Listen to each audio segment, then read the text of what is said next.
Can I just say one thing firstly? I love the name Eat Sleep Boxing Repeat.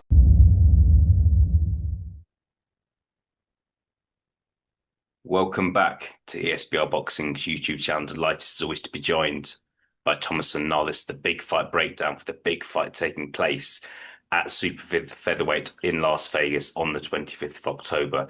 Stephen Fulton moves up in weight to challenge the WBC champion O'Shaquie Foster in a fight that's, I would say, one of the hardest to call fights that we're going to see this year. Interested to get your prediction, gents. You don't know what I'm going to predict. I don't know what you're going to predict, but we're going to break it down and then we'll come to predictions in a little while.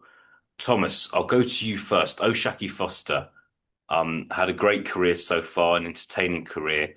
Do you have him down as the best super featherweight in the world right now? The best at 130?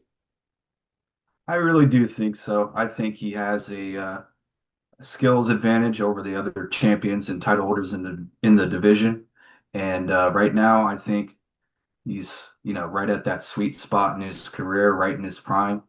And I would probably favor him to beat not only the other title holders in the division, but the other the top contenders as well. So yeah, I think he stands atop as as the number one guy. Yeah. Is there any, I'll get onto this in a little bit, Thomas, but is there any concern with you that he has stayed at this weight too long? He's been at super featherweight a long time, um, over 10 years. He turned pro in 2012. Does that 32 years old now, so not a young fighter anymore, but and he's I think it's 11 months since his last fight. Does that concern you at all, or do you think he's still going to be able to make super featherweight fairly easily and be the best in the division?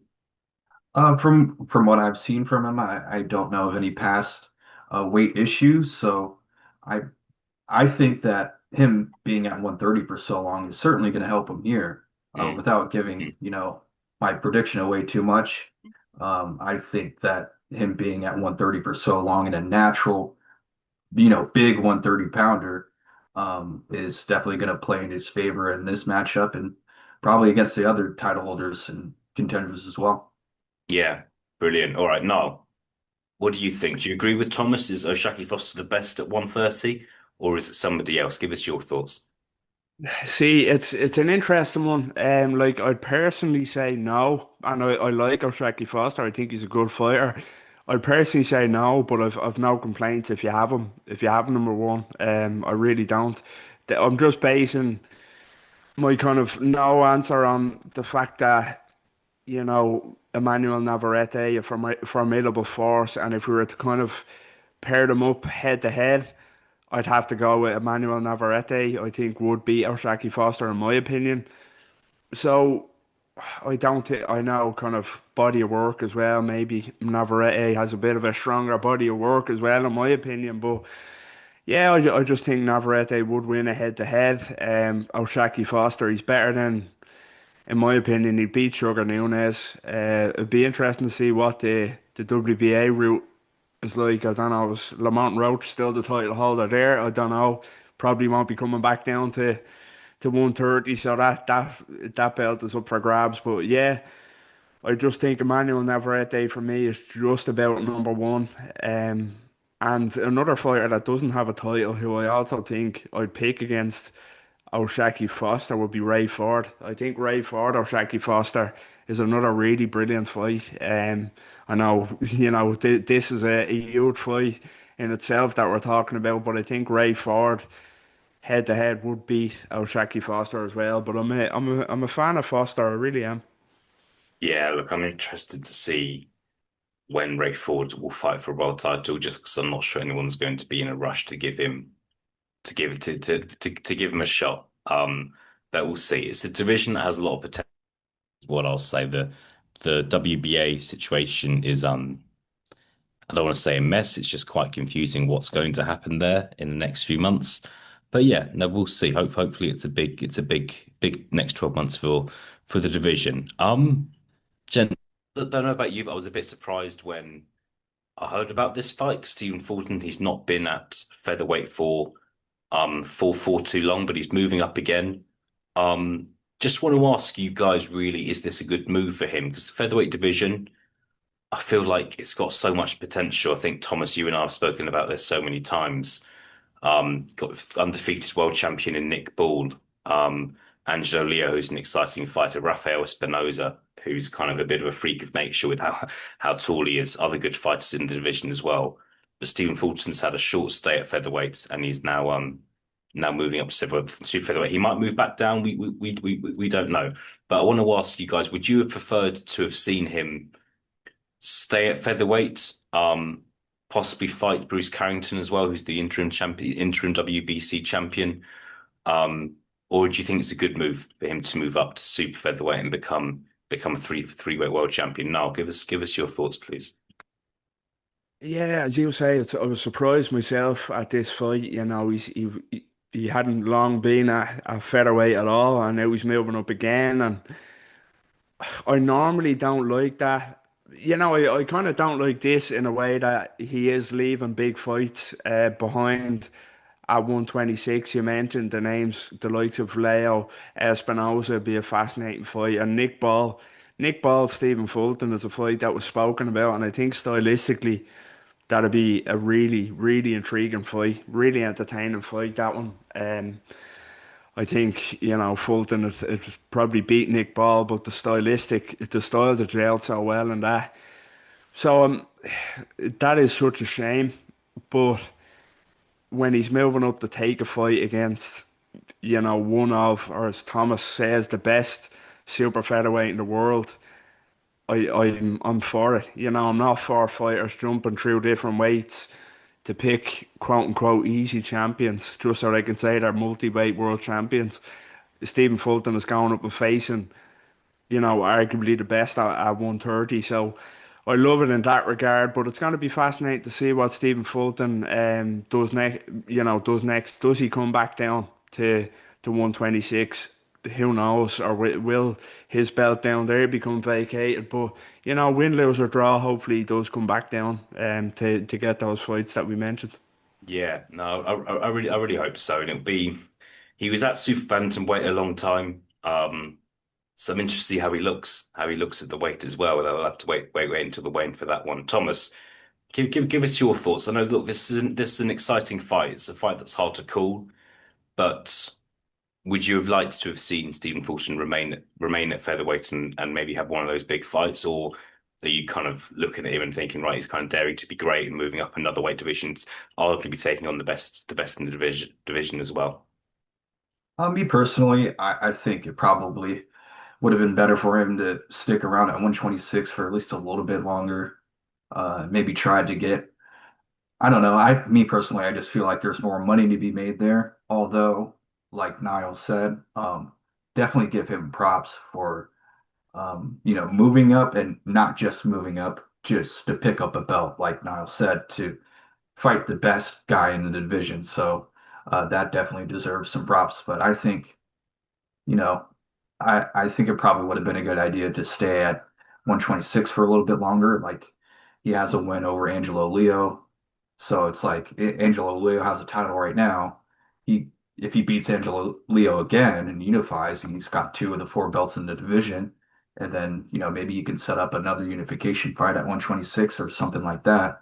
So I feel like he could have made a lot of money there. And yeah, again, without going into my prediction for this one, I don't know. It might be a big risk for him, and he might take an L, and then maybe he goes back down to the featherweight, and the fights that I just mentioned aren't really as marketable anymore.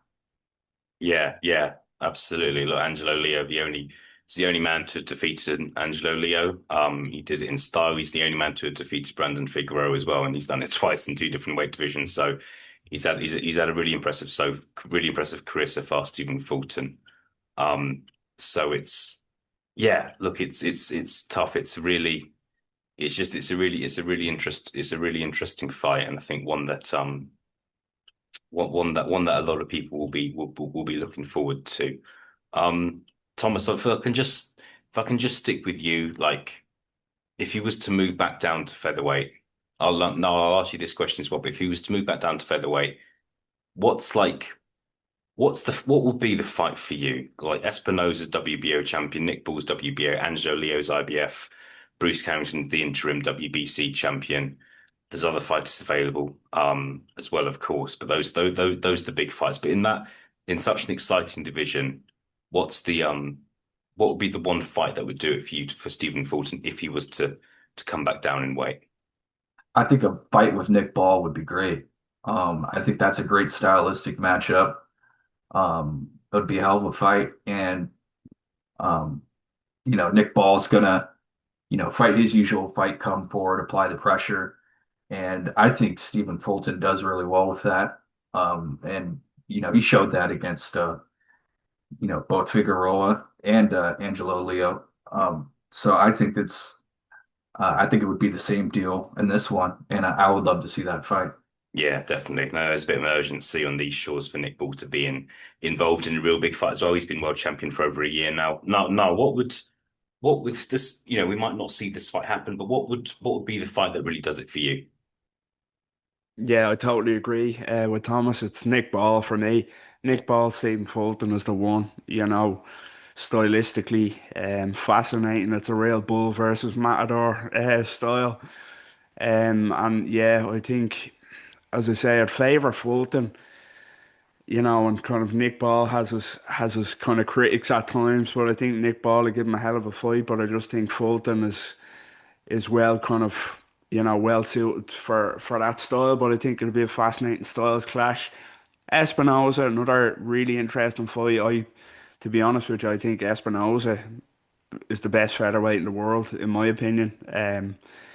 Yeah, I think let Espinosa fight anyway, hopefully one day, and let Nick Ball have a crack at Stephen Fulton. As I say, win, lose or draw in this one. Let him come back down and fight Nick Ball. It'll be a really fascinating clash. Yeah, no, we shall see. All right, chaps, do some predictions to finish off, but as I keep saying, it's a tough one. Thomas, I feel like you've kind of alluded to what your prediction could be, so I will let you go first. Sure, I'm going with O'Shaquie Foster to win a decision. I just think he's at a better stage of his career right now. Although Fulton, just based off of his last performance, he's starting to look pretty good. The fight before that, he had was, he didn't look too great, and then obviously the fight before that was the destruction by the hands of Inoue. So I just wonder, like, how recovered is he from that? Because that was just such a brutal beatdown. But um, I just think that I'm sorry, I just think that O'Shaquie Foster um, just has the edge, and not only just him, he is a little bit older technically, but I think he's closer to his prime, if you ask me. And I think him being at 130 for so long is going to help him very well too. Or I'm sorry, I don't know why I keep I don't know why I keep wanting to say Angel Olea. Stephen Fulton is coming from 122, so I think we'll see how well he carries the weight to 130, but just both of those things are really what puts O'Shaquie Foster as the winner in this fight for me. Yeah, I think size is going to be really interesting. Like, what does Stephen Fulton look like at super featherweight, and how easily does O'Shaquie Foster still make super featherweight? Now, go to you first. 1-0 to O'Shaquie Foster. What's your prediction here? I'm gonna level it up. I'm gonna go Stephen Fulton here. I'm gonna go with a decision win for Fulton. The big question here is the size. How does Stephen Fulton handle the jump in size to 130? I know he's obviously at 126. His last couple of fights, but a super bantamweight for a long time. So, it's such a hard fight to call, in my Yeah, opinion, because of that. And as I say, I'm a fan of O'Shaquie Foster, but I just think if he can kind of transition well to 130, I think the experience at a higher level against a better level of opposition, I think, is going to stand to Stephen Fulton here, and I'm going to go for a decision.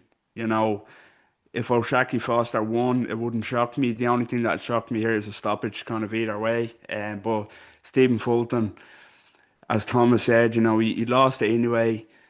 he looked kind of finished in his next fight. He looked very underwhelming. But the Brandon Figueroa fight that I actually thought he'd lose, I thought he'd lose that fight. But that performance, I thought he looked absolutely outstanding. That fight, it won me back over that performance. So I'm probably looking too much into that fight. But yeah, I think Stephen Fulton gets it done here in a close decision. But it's a fight I'm really looking forward to. Yeah, no, look really interesting. For me, yeah, I'm worried about how O'Shaquie Foster's still at super featherweight. As I mentioned, he's just been there for so long. So it's one of those where I want us to regroup again after the weigh-in to see how those guys look. But if I had to give a prediction now, um, I would agree with Thomas. I think the move up in weight is just too soon for Stephen Fulton.